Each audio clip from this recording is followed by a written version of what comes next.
Hello everyone, সবাই কেমন আছো? আজকের এই দিনটা আমার জন্য খুবই আনন্দের। কেন কি 3 বছর আগে আজকের এই দিনে নিধিসোনা আমার কোল আলো করে এই পৃথিবীতে এসেছিল।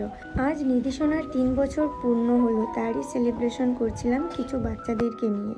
প্রতি বছর আমি চেষ্টা করি ছোট করে কিছু কালারের উপর থিম করার। গত 2 বছরেও করেছিলাম। প্রথম বছরে সবকিছু হোয়াইটের উপরে রেখেছিলাম, যেমন সবার ড্রেস, কেক এবং পিছনের বেলুনের ডেকোরেশন সবই সাদা ছিল। এবং 2টো কেক নেওয়া হয়েছিল, যার ভিতরে একটা ডল কেক ছিল। আর দ্বিতীয় বছর সেকেন্ড বার্থডেতে সবকিছু পার্পেল কালারের উপর ছিল।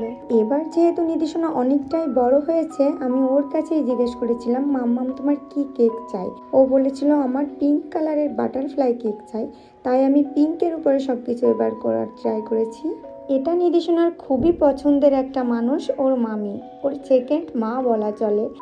আমার বৌদি। সকাল থেকে সবকিছু খুবই ভালো কাটছিল, কিন্তু হঠাৎ করে আমার উপর এরকম মারাত্মক দুর্ঘটনা ঘটে যাবে আমি কখনোই ভাবতে পারিনি। তোমরা ভিডিওটা কন্টিনিউ করলেই বুঝতে পারবে যে অসতর্কতার ফলে মারাত্মক একটা বিপদ ঘটে গেছিল। ওই দিনের দুর্ঘটনাটা আমার সাথেই ঘটেছিল, তাই এই ভিডিওটা শেয়ার করব কি করব না মনস্থির করতে করতে এতটা সময় লাগিয়ে ফেলেছি।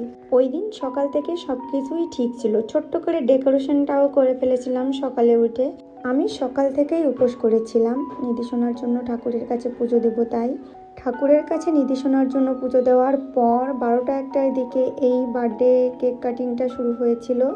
নিধিসোনার এই বার্থডে সেলিব্রেশনটা করেছিলাম নিধিসোনার মামার বাড়িতে, মানে আমার বাবার বাড়িতে। আর আজ এইখানে রাত্রে বার্ষিকী কার্তিক পূজা প্রতি বছরই হয়ে থাকে। যেহেতু রাত্রে পূজা, তাই নিধিসোনার বার্থডে সেলিব্রেশনটা সেদিন দুপুরে করেছিলাম। মাম্মাম তার পছন্দের বাটারফ্লাই কেক দেখে খুবই খুশি হয়েছিল এবং কেকটা কাটার জন্য খুবই ব্যস্ত হয়ে গেছিল। এদিকে এই যে সব বাচ্চাগুলো চলে এসেছে। আর মাম্মামের ব্যস্ততার জন্য এই কেক কাটিংটা আগেই করে নিয়েছিলাম। কেক কাটিংটার পর নিধিসোনাকে আশীর্বাদ করার জন্য ঠাকুরের কাছে পুজো করা সেই মঙ্গল প্রদীপের আঁচটা ওকে দেওয়া হচ্ছিল। আমি, মা সবাই মিলে ওকে আশীর্বাদ করছিলাম।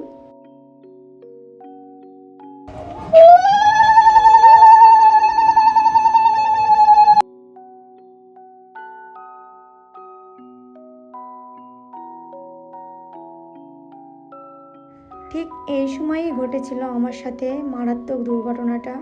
আমি যখন নিধিসোনাকে আশীর্বাদ করছিলাম, ঠিক তখন নিধিসোনা কেক খাচ্ছিল। এক পর্যায়ে বায়না করছিল যে আমার হাতটা মুছে দাও, কিন্তু তখন আমার কাছে টিস্যু বা অন্য কিছুই ছিল না। আর বেসতর্কভাবে আমি মঙ্গল প্রদীপটা ওইখানেই রেখে দিয়েছিলাম, দিয়ে টিস্যু খোঁজার জন্য এদিক ওদিক তাকিয়েছিলাম। আর তখন আমি কিছু একটা দিয়ে ওর হাত মোছার জন্য যখনই নিচু হয়েছি, ওই মঙ্গল প্রদীপটা রেখেছিলাম, সেখান থেকে আমার চুলে আগুন লেগে গেছিলো। আমি তখন মারাত্মক ভয় পেয়েছিলাম। আমি ভাবছিলাম পুরো শাড়িতে আমার আগুন লেগে গেছে। আগুনটা নিভছিল না, মা এসে কোনো মতে হাত দিয়ে আগুনটা নিভিয়ে দিয়েছিল। পরে আমার চুলের অবস্থা এতটাই খারাপ হয়ে গেছিলো, ড্যামেজ হয়ে গেছিলো যে অনেকটা ছোট করে কেটে ফেলা লেগেছিলো, যার কারণে আমার মন খুবই খারাপ হয়ে গেছিল। আমি কান্না করে ফেলেছিলাম, কিন্তু তারপর সবাই আমাকে বোঝালো। দেন আমি রিয়েলাইজ করলাম যে এর থেকে বড় ক্ষতি আমার হতে পারত, কিন্তু ভগবানের আশীর্বাদে হয়নি।